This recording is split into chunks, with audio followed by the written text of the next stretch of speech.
ಸಿಂಹರಾಶಿ ಕೈಯಲ್ಲಿ ಹಣ ಓಡಾಡ್ತಕ್ಕಂಥದ್ದು, ಹೆಚ್ಚು ಹೆಚ್ಚು ಗಳಿಕೆ ಉಳಿಕೆಯ ಸೂಚನೆಗಳು ಕಾಣತಕ್ಕಂಥದ್ದು, ಇವೆಲ್ಲ ನಿಮ್ಮ ಮನಸ್ಸನ್ನು ವಿಚಲಿತಗೊಳಿಸುತ್ತೆ. ಹಿಂದೆ ಯಾವತ್ತೂ ಕೂಡ ನಾನು ಇಷ್ಟು ಹಣವನ್ನು ನೋಡಿರಲಿಲ್ಲ, ಇಷ್ಟು ದೊಡ್ಡ ವ್ಯವಹಾರವನ್ನು ನಾನು ಮಾಡಿರಲಿಲ್ಲ ಅಂತಕ್ಕಂತಹ ಕಹಿ ಸಿಹಿ ಮಿಶ್ರವಾದಂತಹ ಅನುಭವ ನಿಮಗೆ ಆಗ್ತಕ್ಕಂಥದ್ದಾಗುತ್ತೆ. ಸರಿಯಾಗಿ ಆಲೋಚನೆಯನ್ನು ಮಾಡಿ. ಶಿಸ್ತಿನ ಕೊರತೆ ನಿಮ್ಮ ಕೆಲಸಕ್ಕೆಲ್ಲ ಅಡ್ಡಿಯನ್ನು ಉಂಟು ಮಾಡುತ್ತೆ. ಯಾವ ವಿಷಯದಲ್ಲಿ ನೋಡಿದರೂ ಕೂಡ ಶಿಸ್ತುಬದ್ಧವಾದಂತಹ ಪ್ರಮೇಯಗಳು ಇಲ್ಲವೇ ಇಲ್ಲ. ಮನಸ್ಸಿಗೆ ಯಾವುದು ಸರಿ ಅನಿಸುತ್ತೋ ಆ ರೀತಿಯಲ್ಲಿ ಕೆಲಸಗಳನ್ನು ಮಾಡಿಕೊಂಡು ಹೋಗುವಂಥದ್ದಾಗತ್ತೆ. ಸಾಯಂಕಾಲದ ಸಮಯದ ಹೊತ್ತಿಗೆ ಮನೆಯಲ್ಲಿ ಯಾವುದೋ ಸಣ್ಣ ಪುಟ್ಟ ವಿಚಾರಕ್ಕೆ ಜಗಳವಾಗ್ತಕ್ಕಂಥದ್ದಿದೆ. ಅದನ್ನು ಮುಂಚಿತವಾಗಿ ನಿಮಗೆ ಗೊತ್ತಾದಾಗ ತಪ್ಪಿಸೋದಕ್ಕೆ ಅವಕಾಶಗಳು ಹೆಚ್ಚಾಗಿರುತ್ತೆ. ನಿಮ್ಮ ಸಲಹೆ, ನಿಮ್ಮ ಮಾತು ಯಾರಿಗೂ ಅರ್ಥ ಆಗೋದಿಲ್ಲ. ಯಾವ ಉದ್ದೇಶವನ್ನು ಇಟ್ಟುಕೊಂಡು ನೀವು ಹೇಳ್ತಾ ಇದ್ದೀರಿ ಅನ್ನುವಂಥದ್ದೇ ಕೊನೆಯವರೆಗೂ ಗೊತ್ತಾಗದೇ ಇರತಕ್ಕಂಥದ್ದು. ಸಂತೋಷಕ್ಕೋಸ್ಕರವಾಗಿ ಪ್ರಯತ್ನವನ್ನು ಮಾಡ್ತೀರಿ, ನಾನು ಆನಂದವಾಗಿರಬೇಕು, ನಾನು ಖುಷಿಯಾಗಿರಬೇಕು ಅಂತ. ಆದರೆ ನಿರಾಸೆ ಆಗಿಬಿಡುತ್ತೆ. ಎಲ್ಲಿಯ ಸಂತೋಷ, ಎಲ್ಲಿಯ ಒಳಿತು, ಇವೆಲ್ಲವನ್ನು ಪ್ರಶ್ನಾತ್ಮಕವಾಗಿ ನೋಡಬೇಕಾದಂಥದ್ದು. ಸಂತೋಷಕ್ಕೋಸ್ಕರವಾಗಿ ನಿಮ್ಮ ಪ್ರಯತ್ನ ನಡೆಯುತ್ತೆ, ವಿಫಲರಾಗ್ತೀರಿ ಅಂತಕ್ಕಂಥದ್ದು. ಜವಾಬ್ದಾರಿಯಿಂದ ವರ್ತಿಸಬೇಕಾದಂತಹ ದಿವಸ.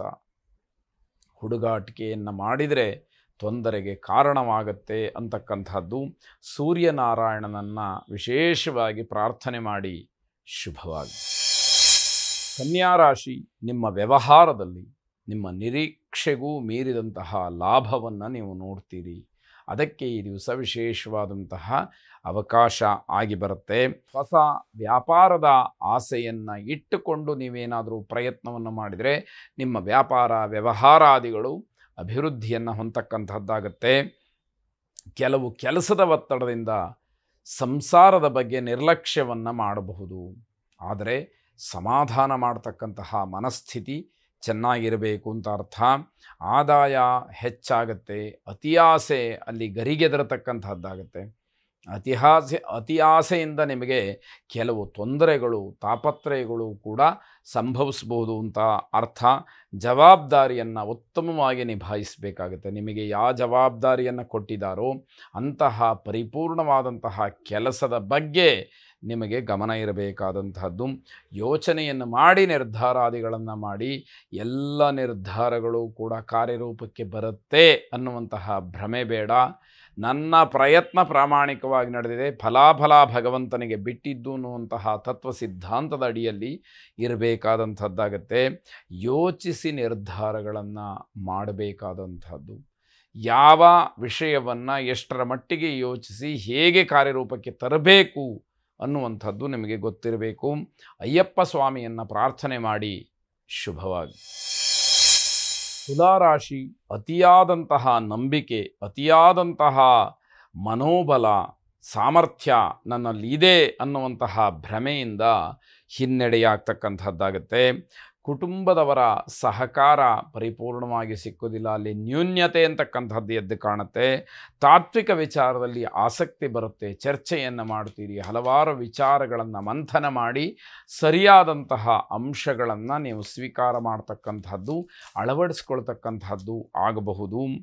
ಗುರಿ ಉದ್ದೇಶ ಇದರ ಬಗ್ಗೆ ತುಂಬ ಜಾಗೃತವಾಗಿರಬೇಕು. ಯಾವ ಗುರಿಯನ್ನು ಇಟ್ಟುಕೊಂಡು ನಾನು ಹೆಜ್ಜೆಯನ್ನು ಇಡ್ತಾ ಇದ್ದೀನಿ ಅನ್ನುವಂಥದ್ದು ಚೆನ್ನಾಗಿ ಗೊತ್ತಿರಬೇಕಾಗತ್ತೆ. ಜೀವನದಲ್ಲಿ ಉತ್ತಮವಾದಂತಹ ಅಭ್ಯಾಸಗಳನ್ನು ಇಟ್ಟುಕೊಳ್ಳಿ. ಅಂತಹ ನಿರಂತರವಾದ ಅಭ್ಯಾಸಗಳು ಮತ್ತೆ ಮತ್ತೆ ನಿಮ್ಮಲ್ಲಿ ಉತ್ತೇಜನವನ್ನು ಕೊಡ್ತಕ್ಕಂತಹ ಕೆಲಸವನ್ನು ಮಾಡಲಿ ಅಂತಕ್ಕಂತಹದ್ದು. ಬೇರೆಯವರು ನಿಮ್ಮನ್ನು ಗಮನಿಸ್ತಾನೇ ಇರ್ತಾರೆ, ನೀವೂ ಕೂಡ ಗಮನಿಸಬೇಕಾದಂಥದ್ದು ಅತಿ ಮುಖ್ಯವಾಗಿ ಇರುತ್ತೆ ಅನ್ನುವಂತಹ ಅರ್ಥ. ಕುಲದೇವತಾ ಪ್ರಾರ್ಥನೆಯನ್ನು ಮಾಡಿ. ಶುಭವಾಗಿ. ವೃಶ್ಚಿಕ ರಾಶಿ, ಮನೆಯ ಬಹಳ ಮುಖ್ಯವಾದಂತಹ ಗುಟ್ಟು ಏನಿರುತ್ತೆ ಅದನ್ನು ಮನೆಯಿಂದ ಹೊರಹಾಕಿಬಿಡ್ತೀರಿ.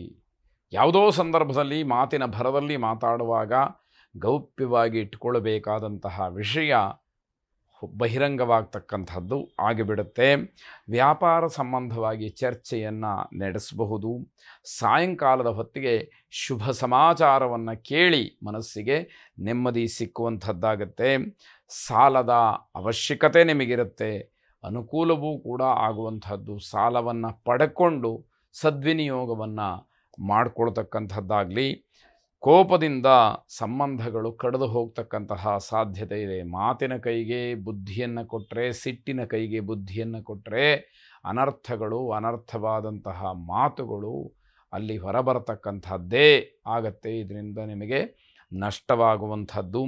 ಪ್ರಸಿದ್ಧ ವ್ಯಕ್ತಿಯ ವಿಚಾರ ನಿಮಗೆ ತಿಳಿತಕ್ಕಂತಹದ್ದು, ಯಾರೋ ಸ್ವಾಮೀಜಿಗಳಾಗ್ಬೋದು ಅಥವಾ ಬೇರೆ ಧಾರ್ಮಿಕ ಮುಖಂಡರಾಗ್ಬೋದು, ಸಮಾಜದಲ್ಲಿ ಒಬ್ಬ ಒಳ್ಳೆಯ ವ್ಯಕ್ತಿಯಾಗಿರ್ಬೋದು, ಅವನ ಜನ್ಮ ಜಾತಕದ ಸಮಯ ನಿಮಗೆ ತಿಳಿದು ಅದಕ್ಕನುಗುಣವಾಗಿ ಇದು ಸತ್ಯವೇ ಅಂತಕ್ಕಂತಹ ಒಂದು ವಿಮರ್ಶೆಯನ್ನು ಮತ್ತೆ ಮತ್ತೆ ಮಾಡುವಂತಹ ಪ್ರಯತ್ನಗಳು ನಡೆಯುತ್ತೆ.